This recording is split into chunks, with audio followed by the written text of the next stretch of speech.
शास्त्रमा उपदेश दिएको छ, आफूले दीक्षा ग्रहण गर्न लागेको गुरु यी दोषहरूबाट मुक्त हुनुहुन्छ कि हुनुहुन्न भनेर प्रत्येक शिष्यले परीक्षण गर्नुपर्दछ। परीक्षण नगरिकन कुनै पनि व्यक्तिलाई गुरु मानेर उहाँसँग दीक्षा ग्रहण गर्नुहुन्न। किनकि त्यो व्यक्ति गुरु बन्नको लागि अयोग्य पनि हुन सक्दछ र यदि अयोग्य व्यक्तिबाट दीक्षा ग्रहण गरियो भने यो मनमा आशा पालेर राख्नु व्यर्थ छ कि म भवसागर तर्छु भनेर। किनकि कुकुरको पुच्छर समातेर कहिले सागर तरिन्न। त आजकल हाम्रो समाजमा यही नै विकृति हुन थालेको छ। शास्त्रमा वर्णन गरिए अनुसार गुरुका योग्यताहरू पहिचान नगरिकन नकेलाइकन आँखा चिम्लिएर मूर्ख व्यक्तिहरूसँग, अज्ञानी व्यक्तिहरूसँग, भगवत तत्त्वको बारेमा कुनै जानकारी नै नभएका व्यक्तिहरूसँग दीक्षा लिएर मानिसहरू त्यो गुरुका साथसाथमा भगवानको धाम होइन सिधै नरकतिर चाहिँ गइरहेका हुन्छन्। अब यहाँ शास्त्रमा बताइएका दोषहरूको बारेमा म यहाँहरूलाई बताउन जाँदैछु जुन सच्चा गुरुमा हुनुहुन्न। र प्रत्येक शिष्यले मैले जुन गुरुसँग दीक्षा लिन जाँदैछु ती गुरु यी दोषहरूबाट मुक्त हुनुहुन्छ कि हुनुहुन्न भनेर परीक्षण गर्नुपर्छ। कपी कलम हातमा राखौँ र टिपौँ यी दोषहरू के हुन्। यी दोषहरू भएमा तुरुन्तै ती गुरुसँग दीक्षा नलिनु। यदि दीक्षा लिएको खण्डमा पनि अर्को एकजना स्वरूप सिद्ध, स्वरूप साक्षात्कार गर्नुभएको गुरुसँग पुनः दीक्षा लिनु, नत्र भने त जीवन गुरु बिनु बन्दछ। त शास्त्रमा स्वयं भोलेनाथ पार्वतीजीलाई उपदेश दिनुहुन्छ।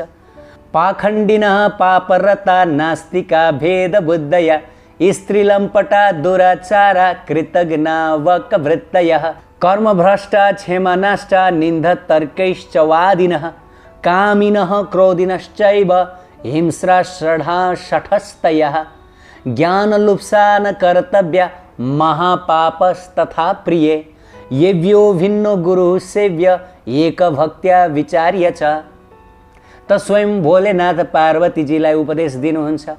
पाखण्डिनः, पाखण्डी छ भने, पापरता पापमा रत रहने छ भने, नास्तिका भगवानलाई नमान्ने नास्तिक छ भने, भेदबुद्धया अर्थात् भन्ने एउटा अनि गर्ने अर्को छ भने, स्त्री लम्पटा अर्थात् स्त्री लम्पट छ भने, दुराचारी दुराचरण गर्ने दुराचारी छ भने, कृतज्ञ अर्थात् अकृतज्ञ छ भने, वकवृत्तया अर्थात् कठोर छ भने, कर्मभ्रष्टा सत्कर्मबाट भ्रष्ट छ भने, क्षमा नष्टा क्षमा नै गर्न नसक्ने छ भने, निन्द तर्कैश्च वादिनः अर्थात् फजुल कुराकानी गरेर आफ्नो समय बिताउनेवाला छ भने।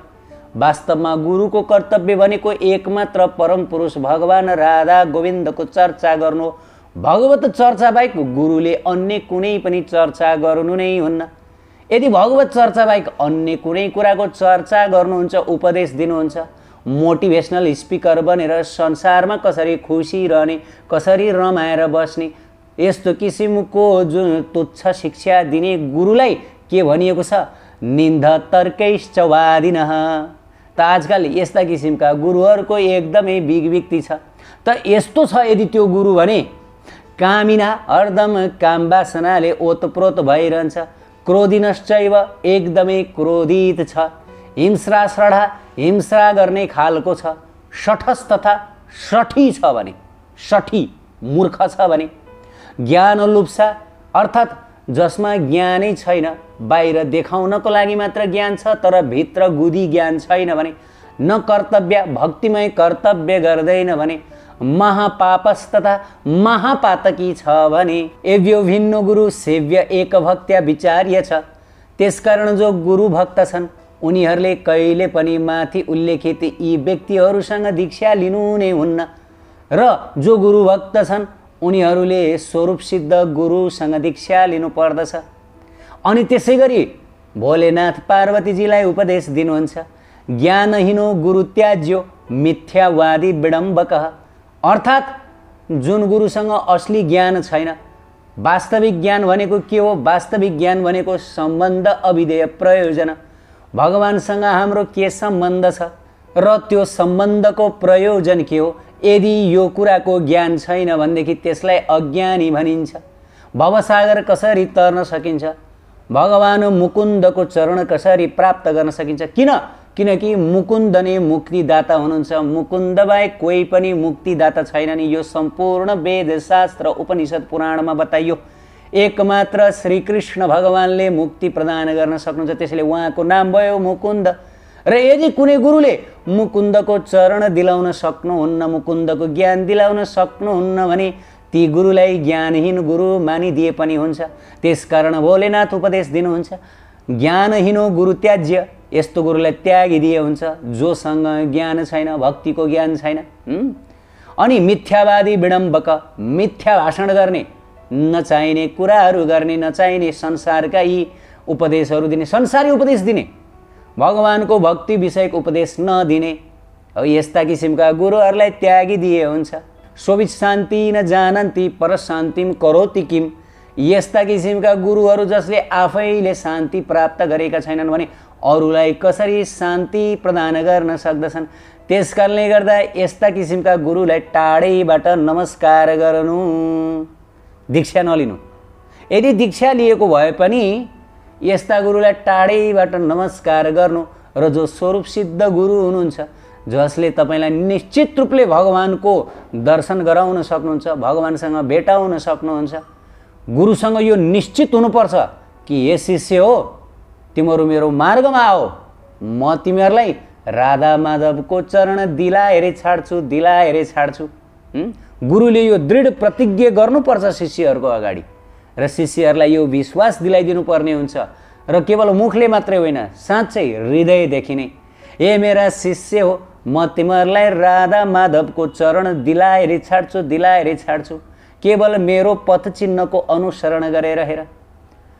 मैले सुनेको छु इस्कन संस्थापकाचार्य एसी भक्तिवेदान्त स्वामी श्रील प्रभुपादजीले पनि आफ्ना शिष्यहरूलाई यसै गरेर भन्नुभएको थियो अरे। उहाँले भन्नुभएको थियो, हे शिष्य हो, मैले जुन नियम बताइदिएको छु, जुन 16 माला प्रत्येक दिन जप गर्नुपर्ने र 4वटा नियम पालना गर्नुपर्ने, यदि तिमीहरूले यति मात्र पालना गर्यो भने म तिमीहरूलाई निश्चित रूपले भगवान राधा कृष्ण समक्ष पुर्याउँछु। यदि अगाडिको ढोकाबाट जान नसके म पछाडिको ढोकाबाट भए पनि तिमीहरूलाई लिएर जान्छु भनेर प्रभुपादजीले आफ्ना शिष्यहरूलाई यस प्रकार विश्वस्त पार्नु भएको थियो अरे। त गुरु यस्तो हुनुपर्छ। मैले उदाहरण दिएको छु, थुप्रो गुरुहरू हुनुहुन्छ, भगवत भक्त प्रेमी गुरुहरू हुनुहुन्छ, जसले शिष्यहरूलाई पूर्ण रूपले विश्वस्त गराउन सक्नुहुन्छ। अनि त्यसै गरी भनियो, शिलाय किम परम ज्ञानम शिला सङ्घ प्रतारणे। अर्थात् त्यस्तो ढुङ्गो जो आफै डुब्दैछ, अब त्यो ढुङ्गोमाथि बसेर कसको उद्धार हुन्छ? त जुन गुरु आफै डुब्दैछ संसार सागरमा भने अब उसले शिष्यलाई कसरी उद्धार गर्न सक्दछ? त्यसकारण गुरु यस्तो हुनु पर्यो जो यही संसारमा बाँचिकन मुक्त हुनुभएको, संसारमा बाँचिकन जो मुक्त हुनुभएको छ, उहाँलाई गुरु मान्नु पर्यो, दीक्षा ग्रहण गर्नु पर्यो। त कसैले मलाई प्रश्न गर्नुभयो, त यस्ता क्रोधी ऋषि कसरी गुरु बन्नुभयो? किन उहाँका त्यत्रा धेरै शिष्यहरू भए? त यसको पनि उत्तर छ प्यारा भक्त सज्जन। दुर्वासा लगायतका ऋषिहरू भगवानका महान भक्त हुनुहुन्छ। उहाँहरूको क्रोध र तपाईँ हाम्रो क्रोध एउटै हुँदैन। उहाँहरू कुनै शिष्यसँग क्रोधित हुनुभयो वा जोसुकैसँग क्रोधित हुनुभयो भने पनि कालान्तरमा त्यो क्रोध भगवत कृपामा परिणत भइदिन्छ। हामीले उदाहरणमा पनि देखेका छौँ, जसले भगवानका प्यारा भक्त यस्ता ऋषि मुनि सन्तहरूको श्राप प्राप्त गर्नुभयो, उनीहरूले केही क्षणलाई त दण्ड भोग्नु पर्यो, कष्ट भोग्नु पर्यो, तर कालान्तरमा महान वरदान स्वयं भगवानै आएर दर्शन दिनुभयो, उद्धार भएको छ। त्यसकारणले गर्दाखेरि उहाँहरूको क्रोध भनेको कृपा हो। हामीहरूको क्रोध जस्तो होइन। हामीहरूको त क्रोध छोडियो, हामीहरूको कृपा पनि क्रोध हुन्छ। तर उहाँहरू जस्ता स्वरूप सिद्ध भगवानका प्यारा भक्तहरू भने उहाँहरूको क्रोध पनि कृपा हुन्छ। त्यसकारणले गर्दाखेरि यो कुरो हामीहरूले बुझौँ, गुरु बिना संसार तरिन्न, सद्गुरु बिना त झन् भगवत चरण प्राप्त हुँदै हुँदैन। त सद्गुरु अर्थात् भगवानका प्यारा गुरु, आफ्नो स्वरूप जान्नुभएको, स्वरूप साक्षात्कार गर्नुभएको स्वरूप सिद्ध गुरु शास्त्रमा भनिएको छ है। स्वयं श्रीकृष्ण भगवानले गीतामा उपदेश दिनुभयो, तद्विद्धि प्रणिपातेन परिप्रश्नेन सेवया उपदेक्ष्यान्ति ते ज्ञानम ज्ञानिनस्तत्त्वदर्शिन। तत्त्वदर्शी गुरु समक्ष जाऊ र विनम्रतापूर्वक गुरु समक्ष आफ्ना प्रश्न गरेर झगडा गरेर होइन। आजकल यस्ता किसिमका पटमूर्ख शिष्यहरू हुन्छन्, गुरु समक्ष च्यालेन्जको भावनामा जान्छन्। आज म यो गुरुलाई देखाउँछु, मैले जुन सोधेको प्रश्न छ यो प्रश्नको उत्तर यिनले दिएनन् भनेदेखि म हाँस्छु, ताली बजाउँछु, यस्तो किसिमको विचार गरेर गुरु समक्ष जान्छन्। त गुरु समक्ष पुग्न नपाउँदा यिनीहरू भगवानद्वारा फर्काइन्छन्। त्यसकारण गीतामा भगवानले उपदेश दिनुभयो, विनम्र हृदयले जानुपर्छ। गुरुले मलाई उपदेश दिनुभए पनि नदिनु भए पनि गुरु महान हुनुहुन्छ, गुरु साक्षात् हरि हुनुहुन्छ। साक्षात् हरित्वेन समस्त शास्त्रेण, यस प्रकार बताइयो।